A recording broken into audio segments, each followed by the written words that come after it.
சங்கத்து மக்களுக்கு வணக்கம். நம்ம கொஞ்ச நாளுக்கு முன்னாடி ஆகம நூல்கள் அதை பத்தி ஒரு வீடியோ போட்டிருந்தோம். அதுல ஆஸ்திரேலியாவில இருந்து தினகரன் ஞானகுருசாமி அவர் வந்து கலந்துக்கிட்டு ஆகம நூல்கள் பத்தி அதுல என்ன இருக்கு, என்னென்ன ரெஸ்ட்ரிக்ஷன்ஸ் இருக்கு, எப்படி அந்த நூல்களுடைய பர்பஸ் என்ன, அவர்களுடைய நோக்கம், அவைக்கு கொடுத்திருக்கிற விதிமுறைகள், இதை பத்திலாம் வந்து ரொம்ப விரிவா பேசியிருந்தாரு. அந்த வீடியோவுக்கு பல எதிர்வினைகள் எழுந்தன, நிறைய பின்னூட்டங்கள் வந்தன. அதுல சிலவற்றை எடுத்துக்கொண்டு நம்ம அவர்கிட்ட திரும்பி ஒரு உரையாடல் நடத்தலாம் அப்படின்னு வந்து யோசிச்சோம்.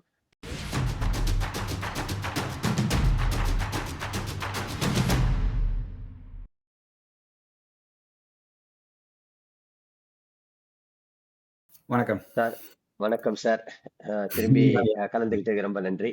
இது வந்து இந்த நூல் வந்து தீண்டாதோர் ஆலய பிரவேச நிகிரகம் அப்படின்னு சொல்லி ஒரு நூல். இது வந்து 1932 வெளிவந்த நூல். இதுக்கப்புறம் தான் 39 வந்து இந்த ஆலய பிரவேசம் எல்லாம் பெரிய லெவல்ல நடக்குது, வெவ்வேறு கோயில்கள்ல நடக்குதுன்னு வைங்களேன். சுசீந்திரம் கோயில், அப்புறம் கமுதியில் இருக்க கோயில், அப்புறம் மீனாட்சி அம்மன் கோயில், அந்த மாதிரி நிறைய கோயில்களை சொல்லலாம். அப்போ அதுக்கு முன்னாடி வந்த ஒரு வெளிவந்த நூல் தான். இதை பத்தி நிறைய விவாதங்கள் நடக்குது. அப்படி விவாதங்கள் நடக்கும்போது இந்த ஒரு நூலும் வெளியிடப்படுது 1932.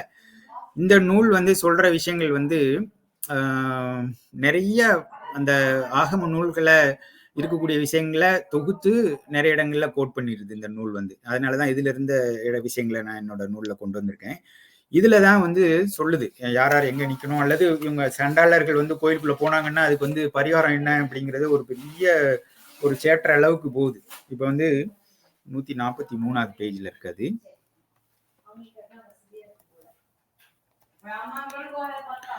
இதுல வந்து பாருங்க 143.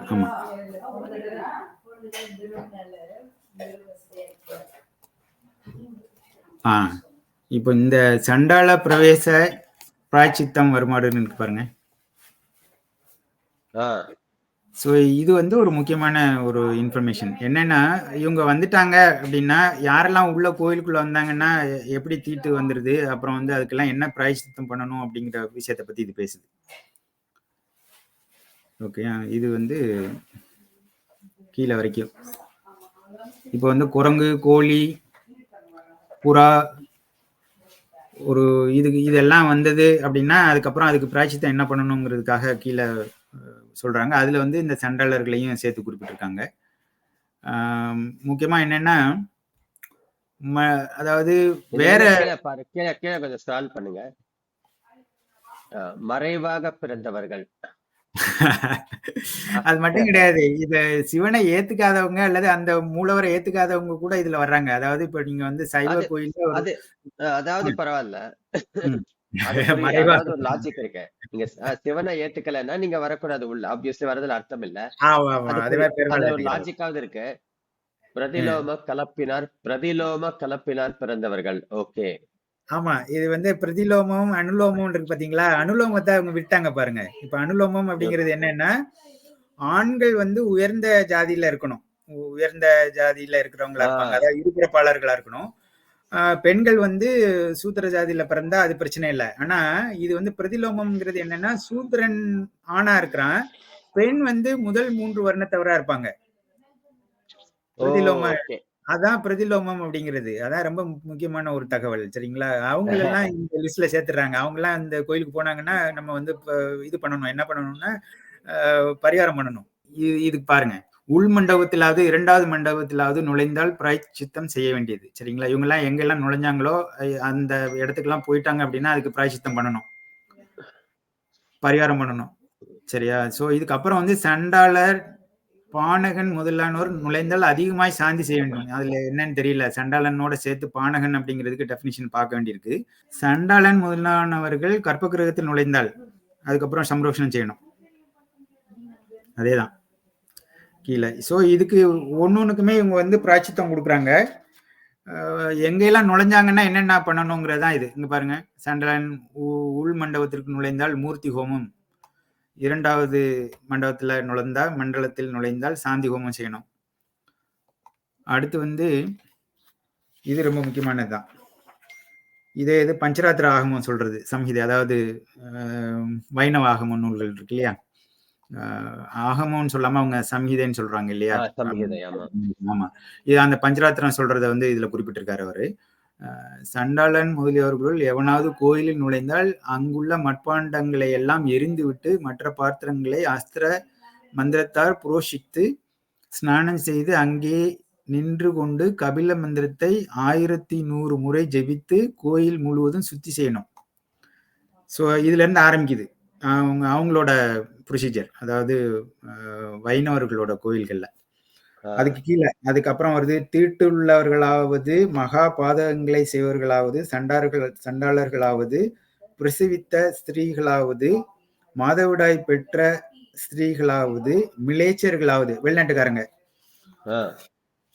புல்கஸ்கர்களாவது முதல் மண்டபத்திற்குள் முதல் ஆவரணத்தினும் நுழைந்தால் ஆலயத்தை முதல் கூறியபடி சுத்தம் செய்து அப்படியே அதோட அடுத்து என்னென்ன அபிஷேகம் பண்ணணும் அப்படிங்கிற விஷயங்கள்லாம் அதுல சொல்லப்பட்டிருக்கு.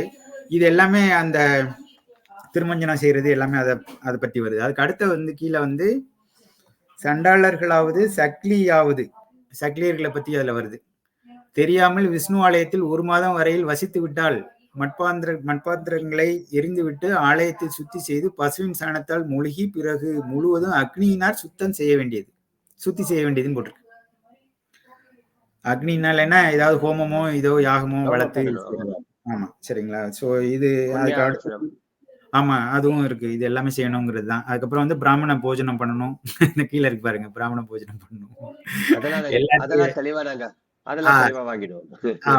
அது ரொம்ப முக்கியமான. சாப்பாடு போட்டுருங்க, சாப்பாடு போட்டீங்கன்னா எல்லாம் சரியா போயிடும். அது மட்டும் கிடையாது, அவங்களுக்கு தானம் கொடுக்கணும், அது ரொம்ப முக்கியமான. மேல இருக்கு தானம், தட்சணை கொடுக்க வேண்டியது. ஆலய பிரவேசத்துல சொல்லப்பட்ட விஷயங்கள் எல்லாமே அதுல இருக்கு. டோட்டலா கலெக்டிவா அந்த நூல்ல சொல்லப்பட்ட விஷயம் சொல்லியிருக்கேன். இதோட சொல்லாத அல்லது இந்த நூல்ல கொண்டு வராதது என்னென்ன இருக்கு அப்படின்னா, ஆறுமுக நாவலர் வந்து தன்னோட நூல்ல ஒரு இடத்துல சிவ ஆலய தரிசன விதின்னு சொல்லி ஒரு நூல் இருக்கு. அந்த நூல்ல நிறைய விஷயங்கள் சொல்லிட்டு வர்றாரு. அதுல வந்து ஒரு இடத்துல குறிப்பிடுறாரு, அதாவது அஞ்சுமான் அப்படிங்கிற ஒரு ஆகமம், சைவ ஆகம நூல் இருக்கு. அந்த அஞ்சுமான் அப்படிங்கிற நூல்ல வந்து யாரெல்லாம் எந்தெந்த மண்டபத்துல நிக்கணும், எந்தெந்த பிரகாரத்துல நிக்கணும் அப்படிங்கிற மாதிரியான குறிப்பு அதுல இருக்கு. அதுலதான் இன்னும் கொஞ்சம் விளக்கமா இருக்கு. அந்த அஞ்சுமான்ங்கிற ஆகம நூல் வந்து எனக்கு இன்னைக்கு வரைக்கும் கிடைக்கல, தமிழ்லயோ ஆங்கிலத்திலயோ இல்லை. நான் இன்னும் தேடிட்டு தான் இருக்கேன். ஒருவேளை இந்த மாதிரி நாம சொன்ன பல்லவ கிரந்த எழுத்துக்கள்ல சான்ஸ்கிரிட்ல அந்த நூல் கிடைக்கிறதுக்கு வாய்ப்பு இருக்கு. பட் நம்ம சொல்ற மாதிரி அந்த மடங்கள், சைவ மடங்கள்லயோ அல்லது நம்ம பாண்டிச்சேரியில இருக்கக்கூடிய பிரெஞ்சு இன்ஸ்டிடியூட் இருக்கு இல்லையா, அங்கேயோ அது இருக்கிறதுக்கான வாய்ப்பு இருக்கு. அல்லது ஏடுகள் இருக்கக்கூடிய இடங்கள் ஏதாவது இருந்தது, கலெக்ஷன் இருந்ததுன்னா அங்க இந்த ஆகம நூல் இருக்கு. ஏன்னா அவர் வந்து ரொம்ப தெளிவா அவரோட நூல்ல வந்து குறிப்பிட்டிருக்காரு. அஞ்சுமான்ங்கிற ஒரு ஆகம நூலை குறிப்பிட்டு யார் எங்க நிக்கணும் அப்படிங்கிறதையும் சொல்றாரு. சுப்ரபேதம்ங்கிற இன்னொரு ஆகம நூலை குறிப்பிடுறாரு. அதுலயும் இதே விஷயங்கள் சொல்லப்பட்டிருக்குங்கிறத வந்து ஆறுமுக நாவலர் குறிப்பிடுறாரு. என்ன ப்ராப்ளம்னா, இந்த மாதிரி ஒரு சமய பெரியார்கள் எழுதின நூல்களை படிக்கும்போது தான் இந்த ஆகம நூல்ல அவங்க என்ன சொல்லியிருக்காங்கிறத, அவங்க எழுதுறத படிக்கும்போது தான் இந்த ஆகம நூல்ல இருக்கிறத நம்ம புரிஞ்சுக்க முடியுது. டைரக்டா அப்படி நம்ம கிடைக்கக்கூடிய நூல்கள் அப்படின்னு பாத்தீங்கன்னா, ஆகம நூல்கள்ல வந்து குறிப்பா சொல்லணும்னா அந்த காமிகாகமும் அதிகமா கிடைக்குது, சரியா கிரியா இந்த பாதங்களோட சேர்ந்து. மற்ற ஆகம நூல் காரண ஆகமும் கிடைக்குது கொஞ்சம். அப்புறம் மகுடாகமும் சொல்றாங்க, அதுவுமே எனக்கு பெரிய லெவல்ல கிடைக்கல. அப்புறம் மற்ற ஆகம நூல் கிடைக்கிறது எல்லாமே அந்த நம்ம சொல்ற கடைசியில வருது பாத்தீங்களா, அந்த யோக பாதம் இருக்கு, அப்புறம் ஞான பாகம் இருக்கு இல்லையா, அது கிடைக்குது. அது வந்து இந்த மாதிரி இஷ்யூஸ் எல்லாம் அதுல வராது இல்லை. அதனால அது வந்து ரொம்ப இன்ட்ரெஸ்டிங்கா இல்லை பாக்குறதுக்கு. அதனால அது வந்து பிரயோஜனமா இல்லை இது மாதிரி விஷயங்கள் டிஸ்கஸ் பண்றதுக்கு. அதனால அது வந்து அதிகமா என்னோட போக்கஸ்ல அதுல இல்லை. காக்கையர் சிற்பம் அப்படின்னு இருக்கா, இது வந்து இது வந்து இதுல குறிப்பா நம்ம சிதம்பரம் பத்தியான டீட்டெயில் இருக்கு. சிதம்பரம்ங்கிற அந்த ஊரு, அங்க இருக்கக்கூடிய ஆலயம், அந்த ஊரோட அமைப்பு, அத வந்து இவங்க ஸ்கெட்சாவே இப்படி போட்டிருக்காங்க பாத்தீங்களா. சிதம்பர ஆலய நகர ஸ்தாபன சக்கரம். இப்ப நடுவுல அந்த தேவாலயம் இருக்கு, அந்த தேவாலயத்தை சுத்தி அந்தணர்களோட வீதிகள் இருக்கு 4 புறமும், பாக்குறீங்களா. அதே மாதிரி ஒவ்வொருத்தங்களோட, இப்ப வைசியர் வீதி அப்படின்னா அந்த மேற்கு பக்கம் இருக்கு, கிழக்கு பக்கம் அப்படின்னா வேளாளர்களோட வீதி இருக்கு, இப்போ தெற்கு பக்கம் அப்படின்னா அரசர்களோட வீதி இருக்கு, இந்த பக்கம் இது வந்து சூத்திரர்களா அல்லது என்னன்னு தெரியல, சரியா இதை என்னால வாசிக்க முடியல. இது ஒரு பக்கம் இருக்கு. இது ஒரு ஒரு சக்கரம். இது வந்து ஒரு ஆலயத்தை சுத்தி இருக்கக்கூடிய ஒரு ஊரோட ஒரு அமைப்பை பத்தியான ஒரு டயக்ராம். சரிங்களா? இதே மாதிரி கீழே இன்னொரு டயக்ராம் வந்து எப்படி கொடுத்துருக்காங்கன்னு பாருங்க. அதே தான், கொஞ்சம் இன்னும் கொஞ்சம் விளக்கமா இருக்கு. இப்போ மேல இருக்கிறது வந்து பாருங்க, இந்த பக்கத்துல இருக்கிறது வந்து சூத்திர வீதின்னு போட்டிருக்காங்க. இந்த பக்கம் வந்து கீழே இருக்கிறது சூத்திர வீதி தான். இந்த பக்கம் வந்து தாசிகளோட வீதி இருக்கு பாருங்க, ரைட் சைடுல. பாத்தீங்களா? அதே மாதிரி இந்த பக்கம் வந்து இன்னும் கொஞ்சம் கூட இது என்லார்ஜ் பண்ணிக்கலாம். ஆமா, பல ஜாதியரோட வீடு இங்க. ஆமா, இந்த அந்தனர் வீடு வந்து 2 இது இருக்கு. ஒரு உள் பக்கம், 2வது இருக்கிறதும் இருக்கு. அந்தனர் வீதி, இந்த 4 பக்கம் அந்தனர் வீதி இருக்கா, அதுக்கு அடுத்தும் ஒரு அந்தனர் வீதி இருக்கு. இங்கேயும் ஒரு வேளாளர் வீதி இருக்கு. இந்த பக்கம் வந்து வணிகர் வீதி, ரைட் சைடு வந்து வணிகர் வீதி. ஆமா, இங்க மேல வந்து அரசர் வீதி இருக்கு.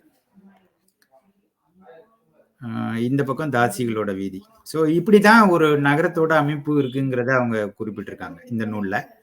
இதுலயும் அந்த இதை பத்தியான குறிப்புகள் இருக்கு, ஆலயங்களோட அமைப்பை பத்தியும் இருக்கு. இந்த கோயிலுக்கு வெளியில எந்தெந்த கோயில் இருக்கணும் அப்படிங்கிறதுக்கெல்லாம் இதுலயே இருக்கு பாருங்க. மாரியம்மன் கோயில் எங்க இருக்கணுங்கிறதுக்கு பாருங்க. பாத்தீங்களா? இந்த பக்கம் வடகிழக்கு அந்த இடத்துல பிடாரி அல்லது மாரியம்மன். ஆமா, மாரியம்மன். ஆமா, அதெல்லாம் இருக்கு பாருங்க. தென்கிழக்கு பக்கம் விநாயகர் கோயில் எந்த பக்கம் இருக்கணும், சுப்பிரமணியர் கோயில் எங்க இருக்கணும், அப்புறம் மயானம் எங்க இருக்கணும். சரிங்களா? சோ அந்த மாதிரியான குறிப்பெல்லாம் இந்த நூல்ல சொல்லப்பட்டிருக்கு. இப்படி நிறைய நூல்கள் இருக்கு. முனி கருப்பன் கோயில், மன்னார் சுவாமி கோயில், ஆமா, ஹரிஹரபுத்திரன், அப்படி நிறைய கோயில்களை பத்தி இது சொல்லுது. ஸோ இது மாதிரியான ஒரு விளக்கம் எல்லாம் சில நூல்கள்ல தான் நம்மளுக்கு கிடைக்குது. ரொம்ப ஆச்சரியமான ஒரு தகவல்கள் தான் இது. எனக்கே இதை முதல்ல படிக்கும்போது இப்படி டயக்ராம் இருக்கிறதோட நம்மளுக்கு கிடைக்கிறது வந்து கஷ்டம் தானே. அப்படி கண்டிப்பா கண்டிப்பா. அதனால அது கீழே வந்து அது விளக்கமும் இருக்கு, எந்தெந்த கோயில் எங்கெங்க இருக்கணும், எந்தெந்த வீதிகள் எப்படி இருக்கணும், அதை பத்தி இது எல்லாமே இருக்கு. Super sir. எங்களோட கலந்துகிட்டதுக்கு ரொம்ப நன்றி சார். உங்க தகவல்களுக்கும் உங்க ஆதாரங்களுக்கும் ரொம்ப நன்றி. மகிழ்ச்சி. நன்றி. வணக்கம்.